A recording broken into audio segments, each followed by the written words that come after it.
Kalau di bagian jas saya kena di pull up juga. Pull up waktu itu cuma 5, itu tuh mati banget nilainya. Lalu kalau di bidang kesehatan saya kena di mata. Waktu itu mata kiri saya sempat minus seperempat. Setelah itu pada tahun 2020 saya daftar lagi, tapi sebelum itu saya juga istirahat kuliah, ngambil cuti. Kan ada jatah tuh, yang jatah buat semester. Jadi saya ambil cuti kuliah. Lalu saya ikut bimbel-bimbel, lalu kan saya kena di bagian kesehatan tuh, yang di bagian mata. Saya pengen ngecek ke dokter spesialis mata, lalu berobat. Karena mumpung baru seperempat, jadi bisa diobati. Bisa sembuh gitu ya? Ya, bisa kembali normal. Kalau untuk fisik, alhamdulillah karena saya bimbel, jadi saya bisa lulus. Alhamdulillah Garuda B saya waktu itu nilai 100 semua. Di tingkat Korem saya dulu ranking 4 waktu itu. Kalau di Panda alhamdulillah saya masuk 16 besar. Berarti ini ketiganya baru keterima gitu? Daftar ketiga baru kenal. Tetap semangat gitu ya, nggak patah semangat walaupun mungkin berkali-kali gagal, tapi justru kegagalan itu buat bangkit. Untuk pelajaran ya, bangkit terus dipelajari kekurangannya di mana. Oke. Selanjutnya kalau Sirma Datar Made Wirawan gimana nih? Kalau saya kebetulan saya lulusan 2020, jadi 1 kali daftar. Dimana waktu SMA itu sudah dipersiapkan oleh orang tua. Kebetulan orang tua seorang tentara, jadi udah tahu gimana lika-likunya tes, gimana apa yang harus dipersiapkan. Jadi saya dari kelas 1 SMA sudah dipersiapkan untuk kesehatan. Jadi udah dijaga matanya, udah dijaga pola makannya. Kemudian untuk persiapan juga menambah tinggi badan, menambah berat badan, itu sudah diperhitungkan. Jadi semuanya diatur oleh orang tua saya. Jadi di sini sebenarnya cita-cita saya bukan menjadi tentara. Jadi ini cita-cita orang tua. Kemudian daftar, jadi saya ngikut orang tua aja. Kemudian akhirnya diterima. Jadi dulu cita-citanya apa nih? Kalau cita-cita saya pribadi, cita-cita menjadi arsitek. Terus kenapa nih akhirnya ya udah deh mau ngikut orang tua aja gitu? Karena menurut saya kuliah ini susah juga ya. Jadi saya lebih memilih kayak ya udahlah, nanti daripada kuliah akhirnya susah untuk nyari kerja. Jadi lebih baik ngikutin yang udah pasti-pasti aja. Jadi daftar pertama langsung keterima nih? Iya, daftar pertama langsung keterima. Kalau Sirma Datar Rian Justin nih dulu cita-citanya apa nih? Kalau cita-cita awal itu saya pengennya dari apoteker. Berarti bukan cita-citanya langsung jadi taruna gitu ya? Langsung jadi taruna itu karena mindsetnya berubah waktu di SMA. Gimana tuh, boleh diceritain? Itu ceritanya waktu itu saya belum tahu apa-apa itu tentang taruna akmil. Saya dulu kalau ditanya jawabnya pengen jadi apoteker, pengen kuliah di kuliah yang bagus lah, jurusan farmasi gitu. Tapi setelah waktu di tempat saya itu kan ada paskibraka kabupaten provinsi gitu. Saya lulus di paskibraka. Nah waktu itu mindset saya mulai berubah. Soalnya pelatihnya tentara, jadi dari tentara itu dia ngasih tahu, oh ini bagus anaknya. Nah kebetulan saya di kabupaten saya, posisi saya waktu itu ini pembentang bagian pengibar bendera. Jadi tambah termotivasi, dikasih tahu sama pelatihnya, kamu bagus nih buat jadi TNI, coba latihan. Jadi saya udah dari pengetahuan dari sana, saya mencari informasi tentang akademi militer. Nah, baru saya tahu.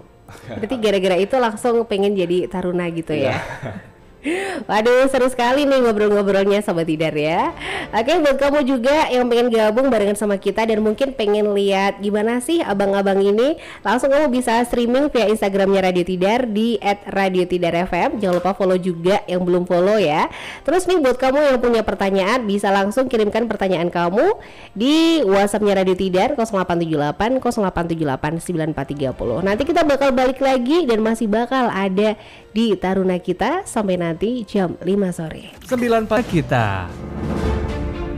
90,3 FM Radio Tidar, radionya generasi terpelajar 2020 to make your dream come true. Balik lagi masih di Taruna kita sampai nanti jam 5 sore. Dan Luna masih barengan sama Serma Datar Rian Justin dan juga Serma Datar Made Wirawan nih Sahabat Tidar ya. Dan kita bakalan ngobrol-ngobrol, cerita-cerita sampai nanti jam 5 sore. Buat kamu yang mungkin nanti pengen nanya nih sama Rian dan juga Serma Datar Made ini, silahkan aja kamu boleh bertanya di 0878 0878 9430. Lanjut lagi kita ngobrol-ngobrolnya ya. Nah, ini sama-sama tingkat 3 ya? Iya. Dari Iya. kecabangan apa nih? Kami kebetulan sama sama, Oke. yaitu artileri pertahanan udara atau ARHANUD. Oke, mungkin boleh diceritain kecabangan itu seperti apa? Oke, kalau di TNI itu ada kecabangan atau korps. Korps itu dia mempunyai tujuannya masing-masing. Ya seperti infanteri itu kan prajurit yang pejalan kaki atau Oke. dia yang manuver di bawah. Lalu ada kavaleri itu yang pengendara tank. Lalu armet, kalau armet itu dia artileri tapi sasarannya itu darat ke darat. Beda sama ARHANUD atau artileri pertahanan udara. Itu dia artileri itu ya targetnya dari darat ke udara, yaitu sasarannya seperti pesawat, helikopter. Oke, nah mungkin boleh diceritain juga dong di dalam tuh lagi ada kegiatan apa sih? Kegiatan kalau untuk sekarang masih belum ada yang hal menonjol, tapi untuk kegiatan Taruna di dalam sekarang ini yang untuk tingkat 3 sekarang lebih fokus ke korpsnya masing-masing. Oke. Jadi mereka belajar ke tempat tempat batalion atau skuadron Pusdik masing-masing. atau pusdik untuk belajar mendalami kecabangannya masing-masing seperti penerbat atau penerbang angkatan darat. Sekarang mereka sedang belajar di skuadron di Semarang. Kalau kavaleri atau yang tank itu, Oke. dia sekarang lagi belajar ke Ambarawa. Gitu. Oke. Aduh, menarik sekali. Nah, mungkin Sobat Tidar penasaran nih, pengen tahu cerita-ceritanya pas dulu tingkat 1, tingkat 2, tingkat 3. Mungkin dari tingkat 1 dulu deh ya. Ada pengalaman yang menarik atau pengalaman berat dan menyenangkan gitu ya. Dari siapa dulu nih? Dari Serma Datar Made? Oke, boleh. Dari tingkat 1 nih. Oke, dari tingkat 1 ya. Dari tingkat 1 ini kita baru dari pendidikan dasar, di mana kita baru perpindahan dari baju hijau ke baju loreng. Jadi di mana mindset kita masih setengah sipil, dipaksa untuk ke mindset militer. Jadi kita Oke. gimana bisa untuk hidup seperti militer. Jadi bangun pagi, olahraga itu mengikuti aturan-aturan yang ada di militer. Kemudian untuk kegiatan semua full diatur oleh pengasuh. Jadi di sini kami masih di bawah naungan pengasuh. Jadi untuk tingkat 1 kami masih jika makan kami masih diantar, kita masih ditungguin atau masih diberitahu cara makan yang benar. Jadi makan seperti militer ini bukan seperti orang sipil. Jadi kita di Akmil ini menuntut table manner. Jadi kita seperti diajarkan bagaimana makan selayaknya perwira. Jadi gimana untuk enak dipandang di umum. Jadi nanti akan kebawa di rumah masing-masing nanti pada saat cuti misalnya. Itu nanti bakalan kebawa. Jadi kita makan itu nanti bakalan sama orang tua itu bakalan kelihatan seperti perwira. Jadi nggak asal-asalan atau ada aturannya gitu. Kemudian untuk bangun kami dipaksa bangun pagi. Jadi dari sipil mungkin yang susah bangun pagi. Apalagi cowok ya, biasanya bangun siang gitu. Jadi kami dituntut untuk bisa bangun sendiri dan melakukan aktivitas pagi itu dengan maksimal. Jadi dengan waktu yang sempit kami harus bisa mempersiapkan semuanya. Jadi kalau menurut pengasuh ini, katanya pengasuh, pagimu menentukan harimu. Jadi kalau pagimu udah kacau, harimu bakalan kacau. Gitu. Jadi awal-awal ngerasa berat nih ya. Iya. Oke. Kemudian kalau pengalaman menyenangkan mungkin apa nih waktu tingkat 1? Oke, pengalaman menyenangkan waktu tingkat 1 adalah pesiar pertama. Jadi, Gimana tuh ceritanya tuh? dimana kita baru pesiar jam 2 dan kita harus masuk jam 7. Iya, jam 7. Jam 7 harus sudah apel. Jadi itu dimana benar-benar bersyukur banget dapat keluar, dapat bisa ngelihat orang lain, bisa ngelihat orang, bisa jalan-jalan juga ya. Bisa jalan-jalan. Jadi kita kayak mungkin bisa dibilang kasarnya keluar dari penjara gitu. Tapi pada saat masuk kami memiliki moral tinggi karena semangat kami tambah tinggi dengan adanya pesiar itu. Lanjut sekarang ke Sirmada Tarian deh, pengalaman yang mungkin nggak terlupakan, pengalaman buruk dulu deh, bukan buruk sih, maksudnya ya paling berat gitu ya. Kalau menurut saya itu paling berat tuh di selama 6 bulan pertama ya. Waktu kita di Candaan Muka, di Resimen Candaan Muka, yaitu 3 bulan masih Caprabatar atau calon prajurit taruna, lalu 3 bulan lagi jadi prajurit taruna. Itu waktu transisi kami untuk dari sipil ke militer. Itu dia mengubah kami mindsetnya gimana ya, kehidupan militer ini bilang sama Made tadi. Kalau buruknya sih bukan buruk sih ya, lebih ke mungkin berat gitu ya. Berat dialami itu karena di 6 bulan pertama itu kami tidak dapat pesiar, dan itu pun 3 bulan terakhir itu kami dapat HP, itu pun cuma 4 jam, itu Sabtu Minggu 4 jam. Itu pun kalau nggak ada pelanggaran, misalkan ada putus jaga serambi atau itu ya, jadi nggak dapat HP. Mungkin kebiasaan kalau di luar juga dulu nggak bisa lepas dari HP, sekarang di dalam harus agak siap untuk tidak ada HP. Kalau pengalaman menyenangkannya seperti apa tuh? Menyenangkannya tuh kalau di tingkat 1 ya itu yang sama kayak Sirmada Made tadi, pertama kali pesiar, soalnya kami kan letting kami waktu itu COVID ya. COVID. Jadi zaman COVID. Jadi kami udah lama nggak keluar, jadi sekali keluarnya seneng banget. Terus yang keduanya itu kalau menurut saya ini udah di tingkat 2 waktu itu. Tingkat 2 kami kunjungan ke cabang masing-masing. Waktu itu kami ke Semarang, yaitu Batalion Arhanud 15. Kami punya pengalaman bagaimana kami dikenali dengan alutsista secara langsung, tidak hanya dari buku. Lalu kami belajar tentang radar yang terbaru di Indonesia, yaitu ada CM200, itu jangkauannya sangat jauh sekali. Jadi kami dipelajari itu, jadi kami semakin semangat untuk belajar di kemiliteran Arhanud. Gitu. Sekarang kembali ke Sirmada Made nih. Mungkin tingkat 2 ada pengalaman berat dan juga menyenangkan. Kalau tingkat 2 kami ada 2 latihan besar, yaitu Pramuka Yuda dan OJT. Jadi dimulai dari OJT ini kami terjun langsung ke medan, yaitu ke kesatuan masing-masing. Kebetulan waktu itu saya terjun ke Batalion Arhanud 8 di Sidoarjo, Jawa Timur. Itu sekitar 1 minggu lebih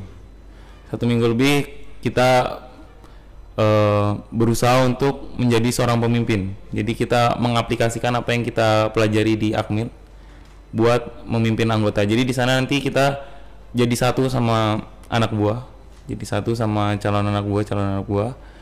Itu kita ngikutin kegiatan mereka, kita terjun di tengah-tengah mereka. Kita kumpulin mereka malam-malam untuk saling tukar cerita. Jadi kita tahu latar belakang mereka gimana. Kemudian itu pengalaman di tingkat 2 yang baik sih. Soalnya kita jadi ngerti gimana keadaan di luar sana. Jadi keadaan pada saat kita nanti jadi organik atau setelah lulus dari akademi militer itu bagaimana? Kalau pengalaman yang berat nih, ada nggak nih dari tingkat 2? Ya, untuk pengalaman yang berat pada saat Pramuka Yuda ya, itu mungkin untuk mendapatkan sebuah brevet Pramuka Yuda, itu kita menempuh latihan di luar, latihan di hutan, itu sekitar 8 hari. 8 hari itu kegiatannya ngapain aja tuh?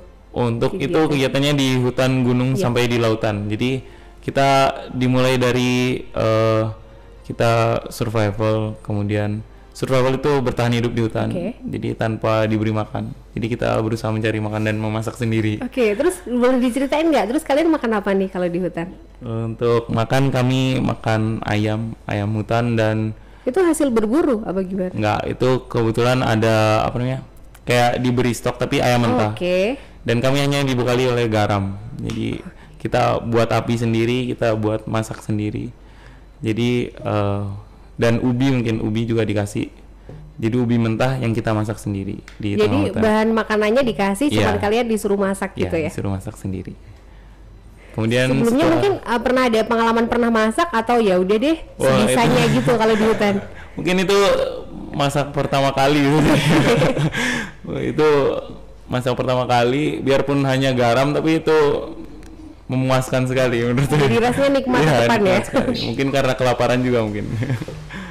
Kemudian itu dengan cuaca yang ekstrim ya di atas gunung soalnya. Kemudian setelah 3 hari bertahan hidup, kita bergerak ke pantai.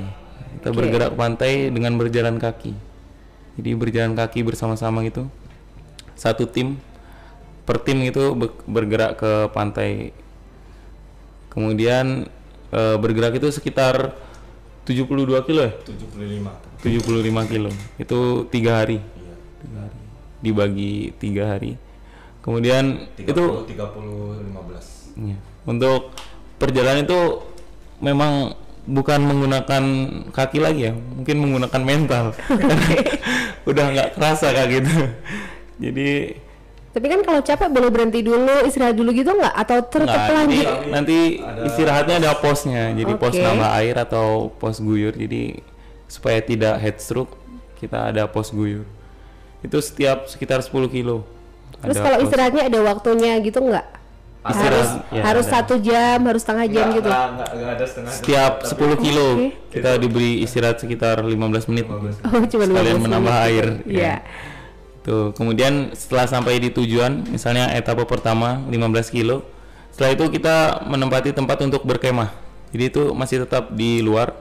Kita berkemah, kita bangun kemah sendiri, kemudian kita masak sendiri. Mungkin masaknya menggunakan ini ya, natura. Jadi diberikan mie, beras, jadi kita tetap masak sendiri.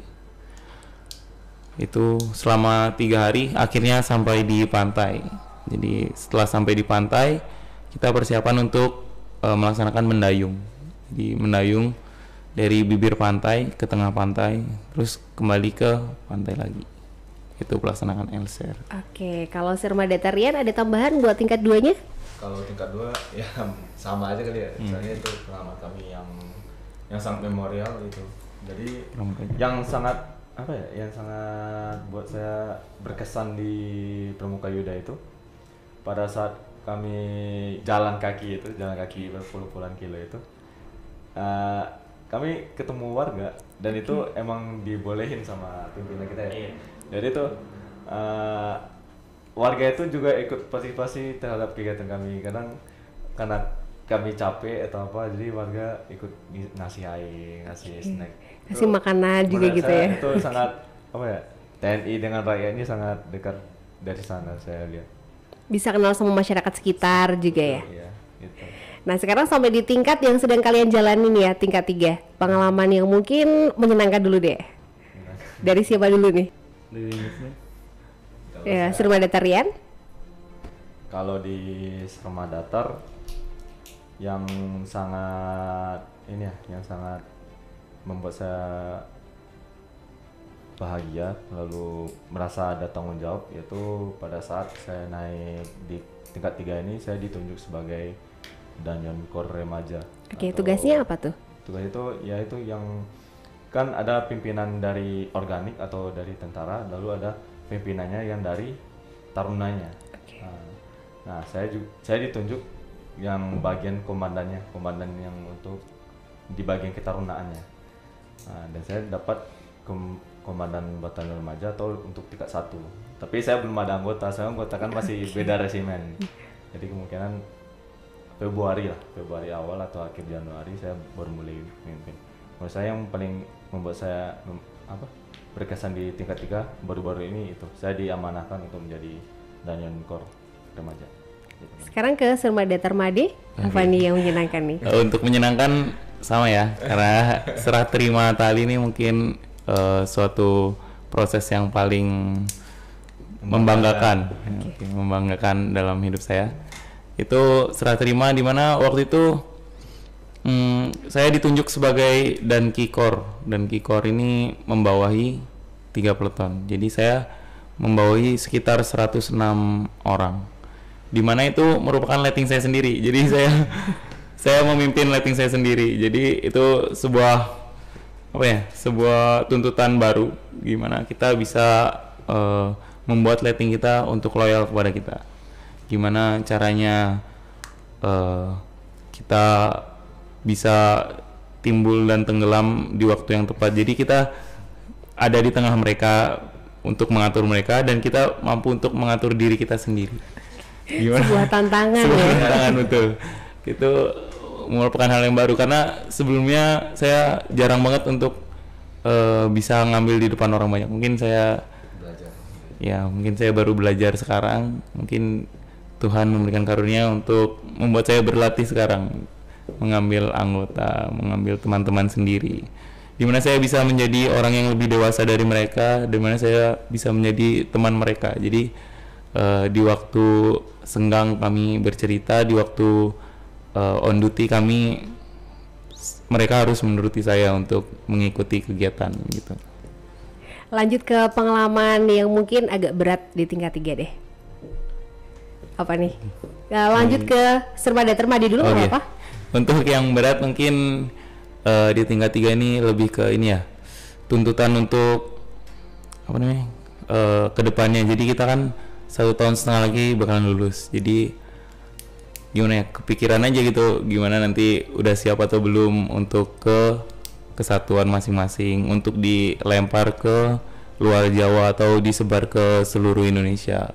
Mungkin kalau dari pribadi saya sendiri, saya nggak masalah kalau misalnya harus di seluruh Indonesia. Itu merupakan sudah menjadi kewajiban. Jadi tapi kalau pengen kemana nih? Kalau saya mungkin kemana ya? Mungkin saya akan kalau bisa sih di Jawa ya. Kalau bisa di Jakarta karena ibu kota. Kemudian mungkin kalau di luar Jawanya saya minta di Kalimantan gini. Karena Kalimantan ibu kota baru kan. Oke, sama-sama pengen di ibu kota gitu ya. Mungkin supaya lebih mudah akomodasi dan kontribusinya nanti. Kemudian kami juga dituntut untuk siap dalam menerima materi kecabangan. Jadi kita sudah dibekalkan dengan materi dasar kecabangan, di mana untuk persiapan tahun depan kita ke pusat pendidikan masing-masing.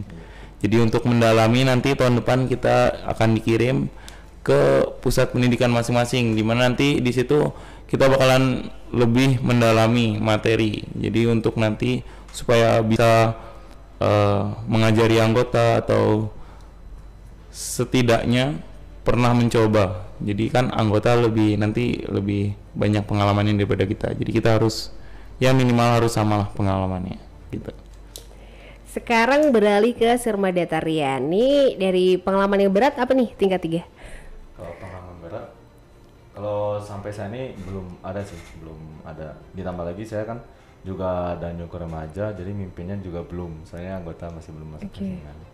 Tapi tantangan untuk ke depan, menurut saya ada 2 sih. Yang pertama mempersiapkan diri untuk bisa siap menghadapi kesatuan masing-masing nanti. Yang kedua skripsi. Saat ini tingkat 3 ini kita sudah mengajukan. Udah mulai persiapan gitu ya. Persiapan untuk skripsi tersebut ya, seperti ngaji judul lah segala macam. Palingan ya itu yang menurut saya tantangan kedepannya lebih berat yang akan kamera. Oke, waduh seru sekali ini ya. Dan sekali lagi Sobat Tidar, kamu juga bisa menyaksikan siaran ini secara langsung di studio tuh suasananya seperti apa di Instagramnya Radio Tidar @RadioTidarFM. Nanti kita bakal balik lagi. Kamu penasaran gak nih kira-kira tempat mana yang jadi favorit mereka di dalam Akmil? Nah, kita bakal lanjut ngobrol-ngobrol lagi sampai nanti jam 5 sore pokoknya di Taruna kita. Oke, jangan kemana-mana, nanti kita bakal balik lagi. 94,3 FM. 90,3 FM Radio Tidar, radionya generasi terpelajar. 2020 to make your dream come true. Taruna kita balik lagi dan udah masih ngobrol sama Sirmada Tarian, Justin dan juga Sirmada Tarmadi Wirawani.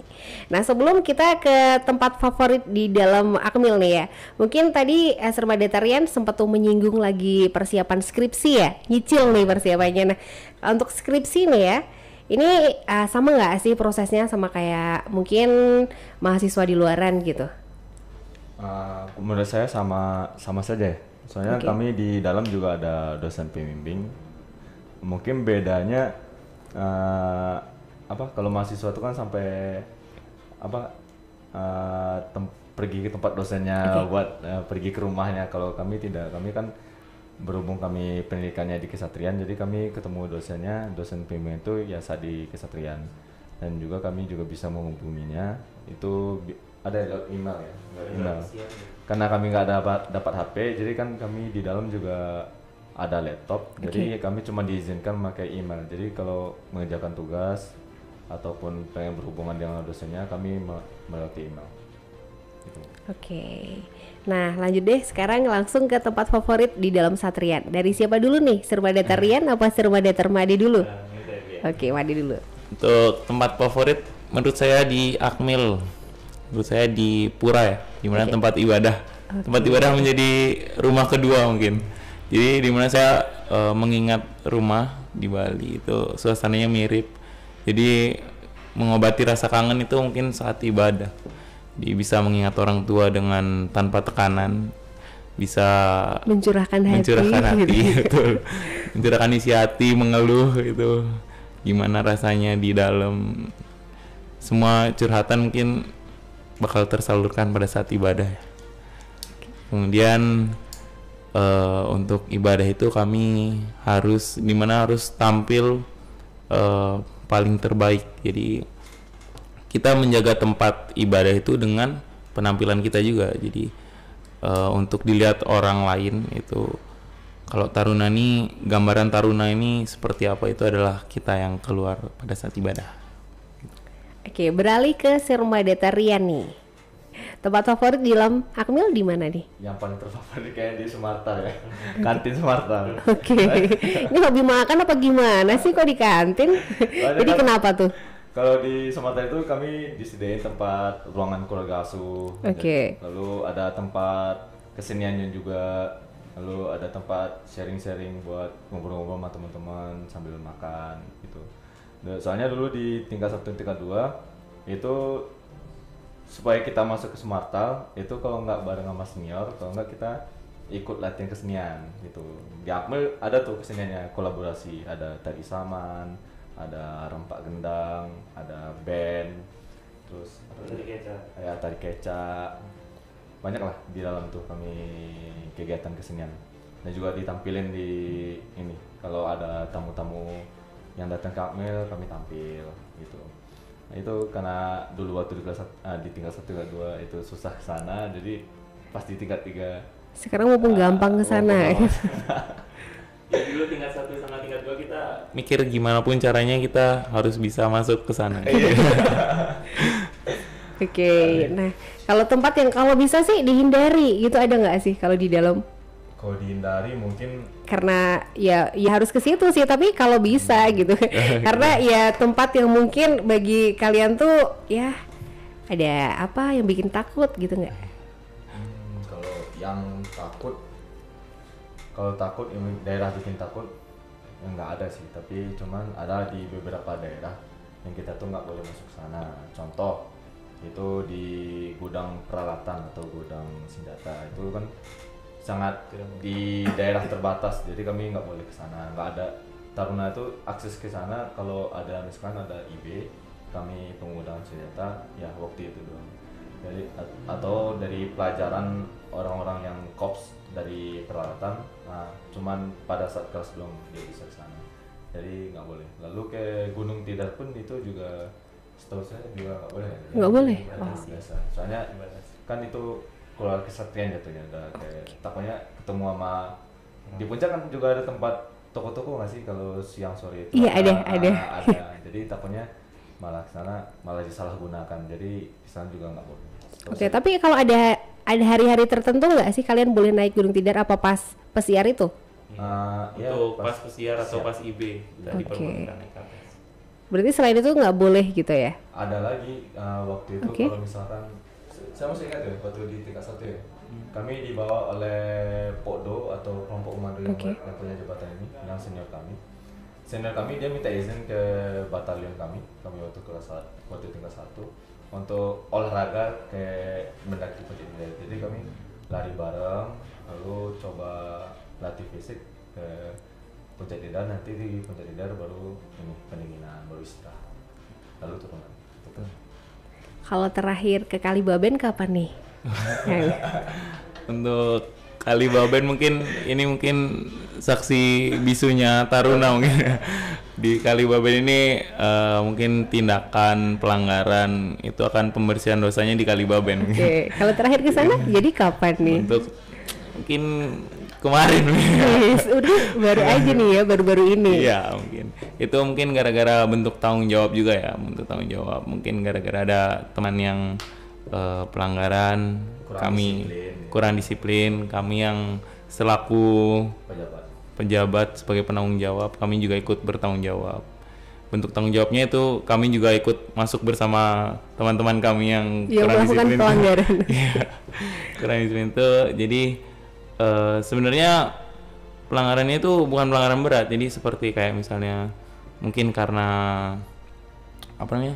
karena lelah kita jadi tertidur pada saat baris, atau mungkin suara kurang keras, atau mungkin lari yang bisa dibilang langkah tidak sama itu kami juga ada pembersihan dosanya. Jadi untuk teguran-teguran seperti itu juga termasuk pelanggaran kurang disiplin.